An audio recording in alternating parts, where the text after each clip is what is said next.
Okay, hi guys. Today you are going to be working on our 3D printing unit. We're starting this today and it's something we're going to be working on for actually until Christmas break.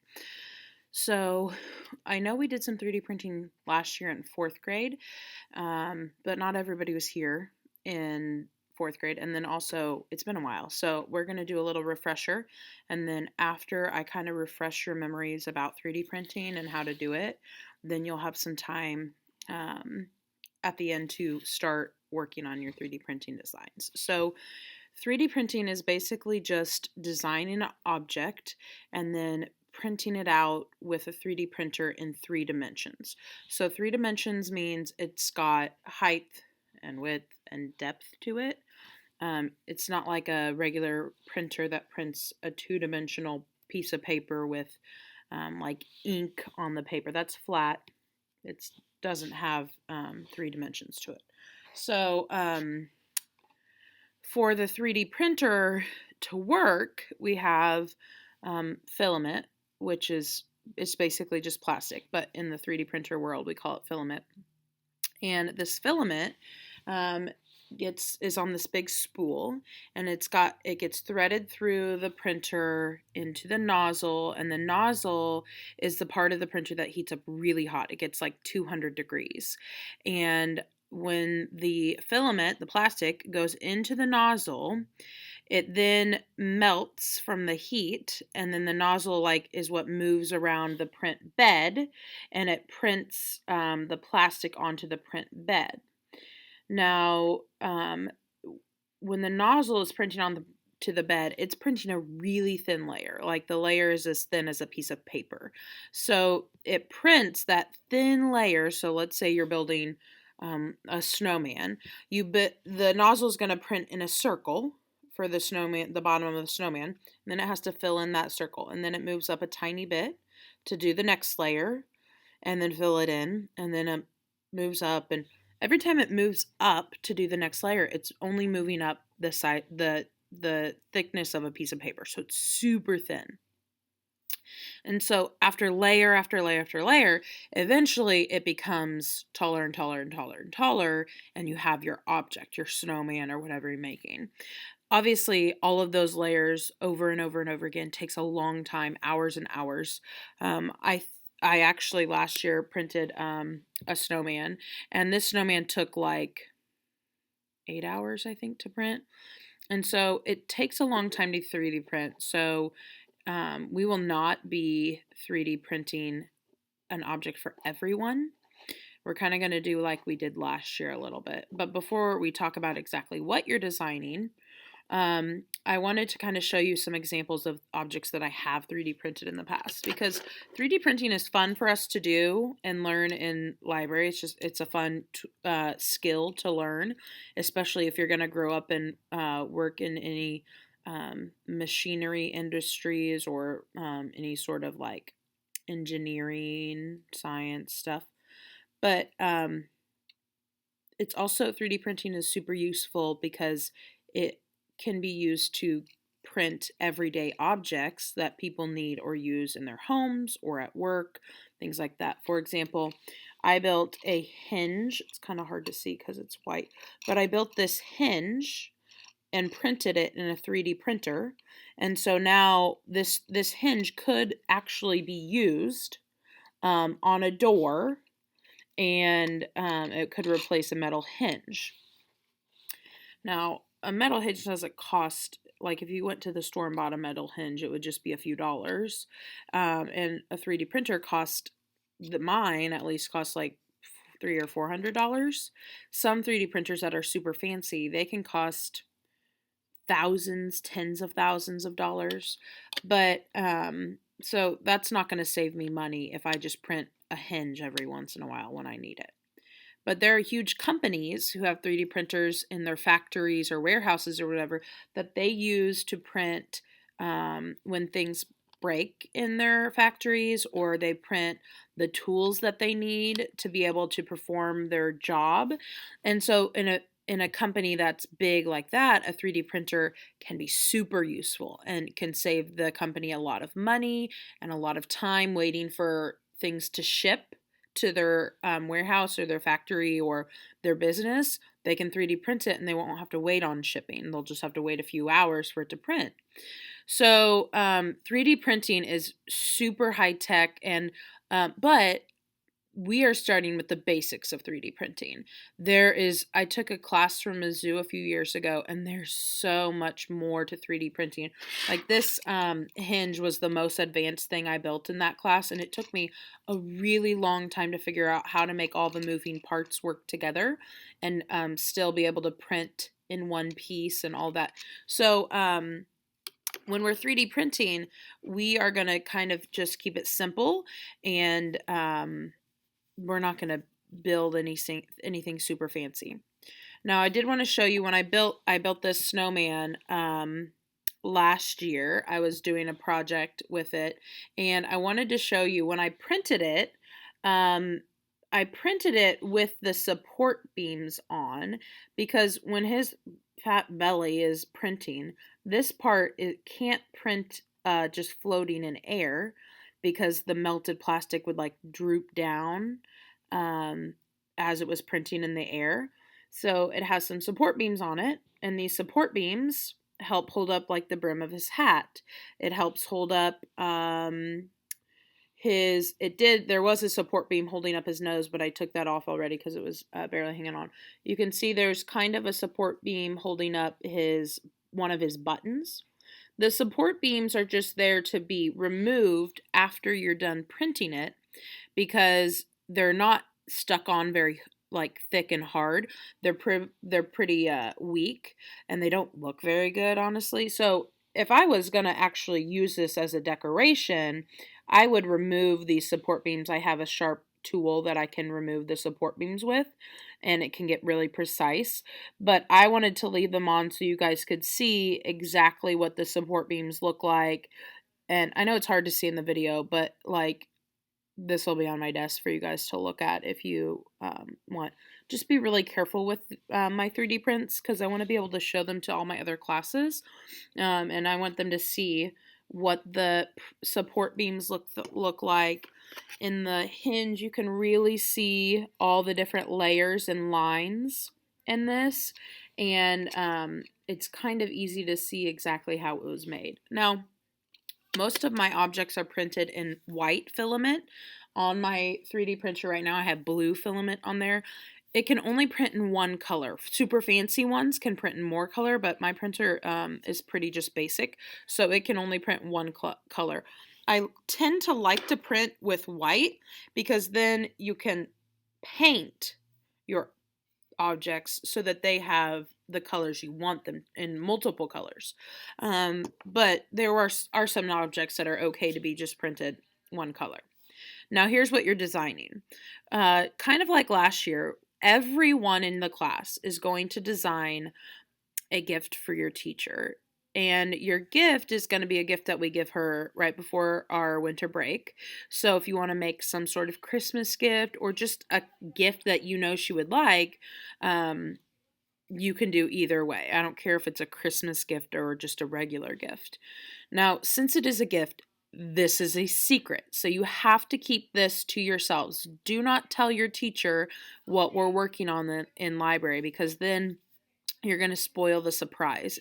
It's always nice, especially right before a big break, for a teacher to get a special gift that they weren't expecting, that really shows that you guys love and care about her. Okay? So I know it's a secret, so we can't talk about it outside of library, but also your gift has to be something that you know your teacher will like. If you like, I don't know, TikTok, don't build her something that's TikTok, because that might not be something that she loves. It's not for you. It's for your teacher. So think about what she's going to like. Think about what are some things that your teacher talks about a lot? What are some things that your teacher likes to do? Maybe she has pictures in her classroom of certain things or whatever. Think about what she's going to like, so that you can design something that is special to her.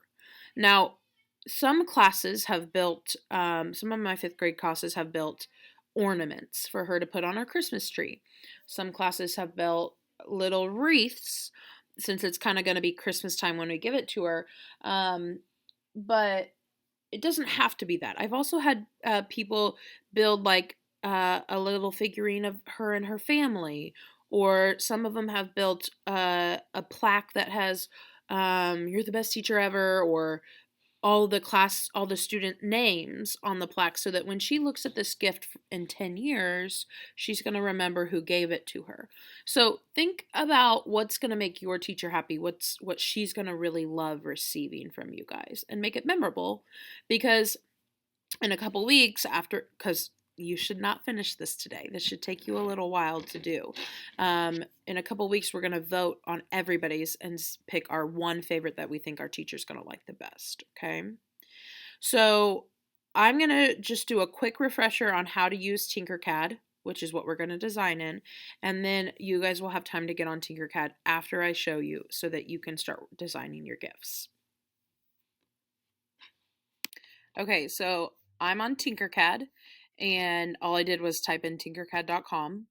I'm going to sign in, and then that's what you're going to do too, because everybody who has a Google account can get on Tinkercad. You don't have to click join, you click sign in. Then I'm going to sign in with Google, and then I'm going to choose my name, I think. If you were with me in fourth grade and did Tinkercad with us, then you'll probably have some designs in your Tinkercad already, and so you'll probably see those from last year. I have lots of designs because I've been doing this with a lot of my classes. And then in order for us to work on our design today, we're going to have to create a new design. So once you get logged in, you're going to see all your designs, and then there's going to be a blue button. Maybe. Here it is. So it's loading the designs. Here's my create new design. So I'm going to click that. And the first thing you really have to do is you have to make sure to rename your project, because Tinkercad always names your projects for you, but it names it some random like nonsense words. And so I'm going to rename this, not Brilliant Cup Magello. I'm going to name it my first name, my teacher's name, and gift. I want you to name yours like that too. So your name, your teacher's name, and gift. That way, when I'm looking at these, I know whose is whose and what's what. Okay. Now that I've named it, I can drag shapes onto my work plane in order to build my object. Now I'm going to build a house. I don't know that your teacher wants a house as a gift, so unless she's really into houses. I don't know. But you probably won't be building a house. I can use these squares, well, the white and black squares, to change the size of my house. There's a white square here that I can make my house taller.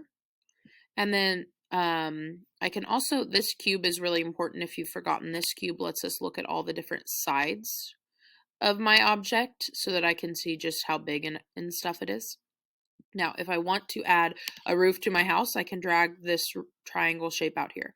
Now, you can't lift things up when you drag it out here. When I'm trying to go up, it's just sliding it behind it and inside it and stuff. So everything you put onto the work plane has to go flat onto the work plane. So there's my roof. And in order to raise it up, I have to use the unicorn horn. Hopefully you remember that from last year. The unicorn horn is this thing that looks like a unicorn horn, and we can click that and drag it to raise the roof up on top.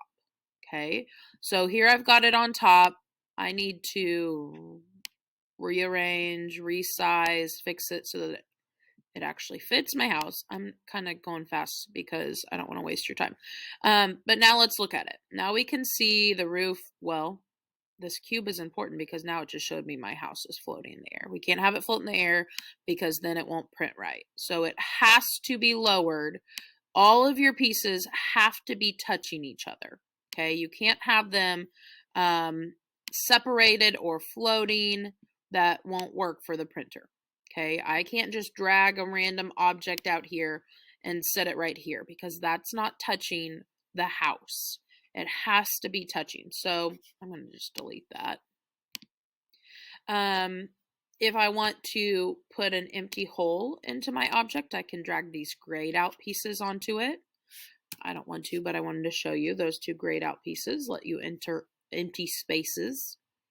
And then I can also add text to my object. So if I want to put my teacher's name on something, or my class names, or if I wanted to put class of 2029, I think you guys are, you could do that. But if I'm just going to do this,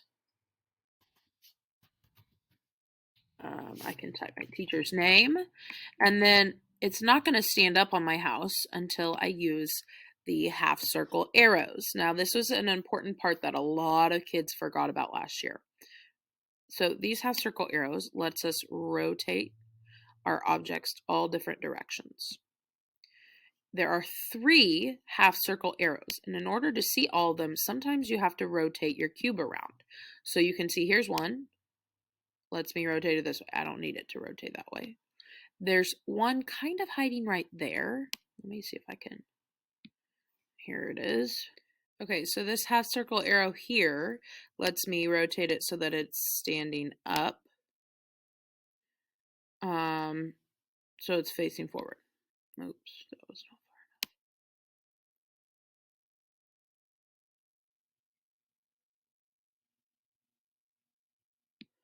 enough. Okay, I'm gonna undo that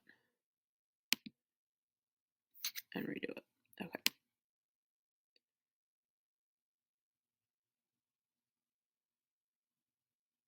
Okay, now I can move it back onto the house. I can use the unicorn to raise it up. Obviously, it's a little too big, so I need to make it smaller. And now it's attached to my house, standing up on the side. I can look at all the different angles of it and see what it looks like, see if everything's where it needs to be. And there it is. Now, that's really all I wanted to show you guys for 3D printing. But I do want to reiterate again that if it's hard. If you get frustrated, that's okay. That's normal. But if you can't figure something out, try to move your cube to try a different angle. If you can't find the half circle arrows, those are super important. Try to move your cube and find those half circle arrows. Those help you rotate and move things the right way. And then don't forget about the unicorn horn to raise up your objects, okay? So you're going to go ahead and get started on your thing, and don't forget to rename it, okay? Good luck. Do not finish today. You will not get done today if you're putting real effort into this gift. It needs to be something that's going to take us a couple more weeks to work on to get perfect, okay?